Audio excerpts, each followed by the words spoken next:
जय हिंद, जय भारत, वंदे मातरम। मैं रविंद्र फौजी।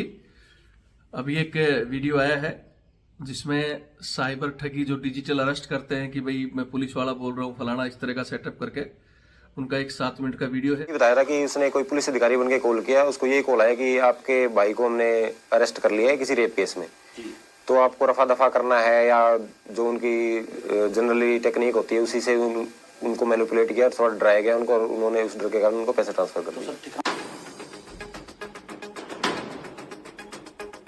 वीडियो देखा हरियाणा पुलिस का, जिन्होंने साइबर जो ठग है अपने डिजिटल जो अरेस्ट करते हैं उनको पकड़ा है। 6-7 लोग पकड़े गए हैं जो दिल्ली और नोएडा से। मैं चाहता हूं आप इस वीडियो को, खासकर हमारे फौजी भाई, हालांकि ये सभी के लिए है, वीडियो को देखें। इसमें बताया गया है कि कैसे ये लोगों से ठगी करते थे और कैसे आपको सावधान रहना है, या अगर आपके साथ ठगी होती है तो कहाँ आपको शिकायत करनी है। ये पूरा इस वीडियो में बताया गया है। और फौजी आदमी के लिए खासकर मैं इसलिए कह रहा हूं कि फौजी आदमी अपनी ईमानदारी और अपनी भावुकता, क्योंकि फौजी आदमी को अगर कोई बता दिया जाए ना कि भाई तेरे भाई को अरेस्ट कर रखा है, तेरे परिवार का कोई रिश्तेदार है, तो वो जल्दी भावुक हो जाता है, उतावला हो जाता है, वो जल्दी पैसे ट्रांसफर करता है। तो इसमें ये सारी चीजें बताई गई हैं। और एक और बड़ी बात कि अपना खाता, ये खासकर ज्यादातर हमारे सिविलियन भाई या गरीब जनता या लालची आदमी जो अपने खाते का ऐसे जैसे खाता बेच देते हैं दूसरों को, ये लोग ढूंढते हैं ऐसे लोगों को कि भाई कोई आदमी है जो अपना खाता बेचे, तो उस खाते का इस्तेमाल करते हैं और दूसरे लोगों का जो पैसा है जिससे ये ठगी करते हैं उसका पैसा उस खाते में डलवाकर कुछ हिस्सा निकाल लेते हैं, कुछ उस खाते बेचने वाले को दे देते हैं। तो छोटी छोटी लालच में आकर आदमी वो खाता बेच देता है। और जब पुलिस कार्रवाई करती है, क्योंकि पुलिस देखती है कहाँ खाते में पैसा गया, इसका मालिक कौन है, तो फिर वो उनको भी अरेस्ट करती है। यानी जो जुल्म कर रहा है पर्दे के पीछे वो बच जाता है, और जिसका खाता जिसने बस ऐसे ही बेचा था कि भाई मैं तो वो तो मेरा रिश्तेदार है या आपका कोई रिश्तेदार है, आपका जानकार है, लेकिन वो उसको आगे बेच देता है। ऐसे आगे से आगे खाता बिककर वो उन लोगों के हाथों में पहुंच जाता है। तो चंद पैसों के लिए आप वो खाता अपना किसी को दोगे, उसमें अगर ऐसा पैसा आएगा तो फिर आप भी सलाखों के पीछे जाओगे। तो लालच में न फंसे। वीडियो हमारे पास एक एफआईआर थी जो पिछले मंथ 27/11 को लॉन्च हुई थी, जो एफआईआर नंबर 78 है, जिसके अंदर डिजिटल अरेस्ट का एक मामला सामने आया था। तो उसमें कंप्लेनेंट थी जो लेडीज थी, उनका नाम रानो बाई है, अपने सिरसा लोकल रहने वाली है वो। तो उनके पास जो +92 सीरीज होती है हमारी व्हाट्सएप कॉलिंग ही आई थी उनके पास। जनरली ये जो साइबर फ्रॉड है इस चीज़ व्हाट्सएप के थ्रू ही ज़्यादा लिंक करते हैं पब्लिक से, ताकि वो पकड़े ना जा सकें। तो +92 सीरीज से उनके पास कॉल आया, उनको कहा गया कि आपके भाई को हमने किसी रेप केस में अरेस्ट कर लिया है, आप उनको छुड़वाना चाह रही हैं, या उनको मैनिपुलेट किया एक तरीके से, उनको छुड़ाना चाहती है तो आप हमारे से कोऑपरेट करें, हमें इतने पैसे ट्रांसफर करें। तो वो उस कारण वो थोड़ा डर गई और उस वजह से उन्होंने उसको तकरीबन 90,000 रुपीज़ उनके बताए गए अलग अलग बैंक खाते में ट्रांसफर कर दिए। तो ये उनके साथ फ्रॉड हुआ, जिस पर फिर आगे पुलिस ने कार्रवाई करते हुए 10/12 को परसों 6 बंदे अरेस्ट किए थे दिल्ली और नोएडा से। उनमें से कल माननीय कोर्ट में उनको पेश किया गया था, जिस पर आगे कार्रवाई करते हुए उनमें से 4 लड़कों को तो हमने जेल के अंदर बंद कर दिया है और 2 अभी रिमांड पर चल रहे हैं। उनको कल हम दोबारा से कोर्ट में पेश करेंगे। क्या पहचान सर 6 जो लोग गिरफ्तार हुए? पहचान सर, जिस खाते में जो अमाउंट गया था उस लेडीज का, उस खाते का जो मेन अकाउंट होल्डर है उसने अपना खाता आगे बेच रखा था एक किस्म से। तो एक वही था, और उसके जो अन्य साथी थे जो ये काम करते हैं जनरली, तो उनको हमने सभी को राउंड अप किया है, जिनको आगे खाता गया था और जिन्होंने पैसे विड्रॉ वगैरह किए थे। तो कितने लोग सर इसमें हमने 6 लोग गिरफ्तार किए हैं, उनमें से 4 दिल्ली के रहने वाले हैं और 2 हैं वो सगे भाई हैं, वो नोएडा यूपी के रहने वाले हैं। क्या प्रोफाइल है इन सभी लोगों का? सर ये ज्यादा पढ़े लिखे नहीं है, वैसे जनरली 10 पास या 9 पास है, और इनकी उम्र भी 19 से लेकर 22 साल तक की ही है। और बस ये मेनली ये खाते का यही काम करते हैं, इसके अलावा कोई अलग से जो प्रोफाइल इनकी है नहीं कि ये कुछ स्पेशली कुछ काम कर रहे हो। केस की गिरफ्तारी के कॉल की थी जी उसने, क्या नकली पुलिस बन के कॉल? जी बिल्कुल, ये जनरली यही करते हैं जी। कई बार कहेंगे कि हम सीबीआई से बोल रहे हैं, हम दिल्ली पुलिस से बोल रहे हैं, या अलग अलग अफसर बन के भी कॉल करेंगे, मैं एसएचओ बोल रहा हूँ, इस टाइप से बड़े अधिकारी बन के कॉल करेंगे, डराएंगे एक तरीके से। तो पब्लिक उस चीज को थोड़ा गेट नहीं कर पाती और उनके झांसे में आ जाती है कहीं ना कहीं। तो उस डर के कारण उन्होंने पैसे उनको ट्रांसफर कर दिए थे।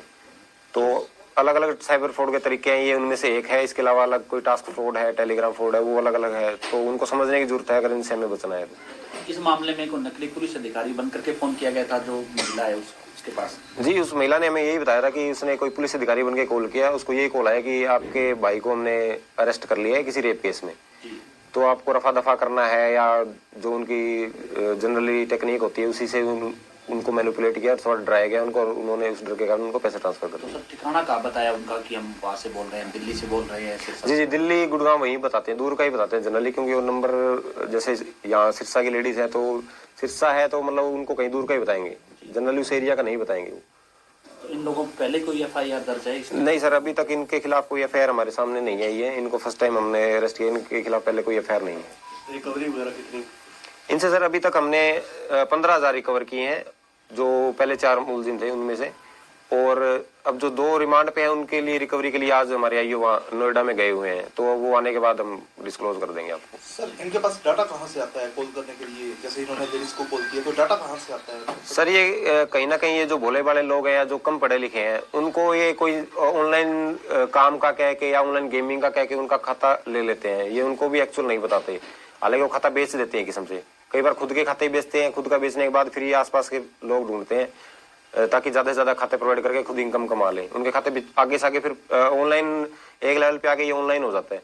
जैसे अगर मैंने आपका खाता लिया है तो फिर उसके बाद मैं आपका खाता किसी ऑनलाइन ऐप के थ्रू या व्हाट्सएप के थ्रू किसी आगे ही भेज दूंगा। और इस टाइप के काफी ग्रुप्स भी चलते हैं टेलीग्राम्स वगैरह पे, तो उनसे कनेक्टेड रहते हैं कई बार, और फिर वो बड़े क्राइम में फंस जाते हैं। साइबर क्राइम टीम और सिरसा प्रशासन लगातार अवेयरनेस कैंप भी लगातार रहता है। जी जी जी। उसके बावजूद भी सिरसा में क्राइम नहीं रुक रहे हैं, हर दूसरे दिन साइबर फ्रॉड है। सर थोड़ा सा हम ये भी कह सकते हैं कहीं ना कहीं पब्लिक नेग्लिजेंस कर देती है, कहीं थोड़ी सी लापरवाही भी हम कर जाते हैं। कई बार हमारे पास ऐसे केसेस भी आते हैं कि उनके पास मैसेज आएगा कि आपके खाते में इतने रुपए क्रेडिट हो गए हैं, और डायरेक्ट कॉल आएगी कि आपके पास देखो हमने मैसेज आया हुआ है बैंक की तरफ से, गलती से आ गए हैं। इवन वो अपना बैलेंस भी चेक नहीं करते और सीधा ही अगले खाते में पैसा ट्रांसफर कर देते हैं। तो इसको हम कहीं ना कहीं नेग्लिजेंस कह सकते हैं या थोड़ी सी जल्दबाजी कह सकते हैं। तो इन चीजों को समझने की जरूरत है, थोड़ा सा इन पे ध्यान देने की जरूरत है। तो अलग अलग कैटेगरीज है, उनको अगर हम समझ पाएंगे तो हम इस पे कंट्रोल भी कर सकते हैं। तो थोड़ा सा मेरी पब्लिक से भी ये अपील है कि वो इन चीजों को थोड़ा सा समझे, अवेयरनेस को। शेयर मार्केट का बहाना करके बड़े बड़े फ्रॉड हो रहे हैं आजकल। कम टाइम में ज्यादा पैसा कमाने की एक इच्छा होती है हर किसी की, तो कुछ उसका भी शिकार हो रहे हैं। तो उन चीजों को थोड़ा सा हमें अवेयर होने की जरूरत है बस। अगर अवेयर हो फिर आपके पास कुछ नहीं, मतलब किसी टाइप का फ्रॉड नहीं होगा, ये कंफर्म है। सर डिजिटल अरेस्ट के मामले लगातार हरियाणा में बढ़ रहे हैं, तो क्या किस तरह का जो मैसेज है आप लोगों को बताना चाहेंगे कि जी इसके बचाव के हम उनको यही अपील करना चाहेंगे कि अगर आपके पास ऐसी कोई कॉल कभी भी आती है तो आप कभी भी जल्दबाजी मत करें। आपके पास लोकल थाने भी होंगे पास में, गवर्नमेंट अथॉरिटीज हैं, साइबर थाने भी खुल चुके हैं तो अपने हरियाणा में हर डिस्ट्रिक्ट में है, सभी को पता है ये बात। तो आप एक बार विजिट कर लें, जल्दबाजी मत करें। मैं बार बार यही कह रहा हूँ कि जल्दबाजी में ही कई बार पैसा लॉस कर देते हैं पब्लिक। तो जल्दबाजी मत करें, अपने नजदीक की थाने में जाएं। किसी पुलिस, अगर आपका कोई पुलिस अधिकारी कोई नोन है तो आप उनसे बात कर सकते हैं डायरेक्टली, उनसे सलाह करें, वो आपको बता देंगे कि साइबर फ्रॉड है या नहीं है। वरना ऐसा कोई गवर्नमेंट अथॉरिटी नहीं है कि जो फोन पे ऐसा कोई पैसा डिमांड कर दे या मतलब इस चीज का कोई वो करे। तो ये थोड़े से समझने की जरूरत है पब्लिक को, एक अवेयरनेस की बात है बस। इसको अगर आप समझ जाएंगे तो फिर फ्रॉड नहीं होगा। ये कोई नंबर शेयर करना चाहेंगे पब्लिकली मैसेज अगर किसी के साथ फ्रॉड? जी सर, वैसे तो फ्रॉड होने के बाद का नंबर 1930 है उसके लिए। अदरवाइज लोकल शहर से तो हमारी यही अपील है कि हमारे थाने के गवर्नमेंट SHO का मोबाइल नंबर है प्लस एक MHC के नंबर है, जो कि SHO का मोबाइल नंबर है वो 88 140 11 693, जो SHO साहब के पास रहता है। दूसरा जो हमारे MHC का नंबर है वो है 88 140 11 698। तो इन दोनों में से अगर आपको कोई राय लेनी है या किसी टाइप का कोई डाउट है या फ्रॉड हो भी जाता है तो एक बार कॉन्टेक्ट कर सकते हैं, पूछ सकते हैं।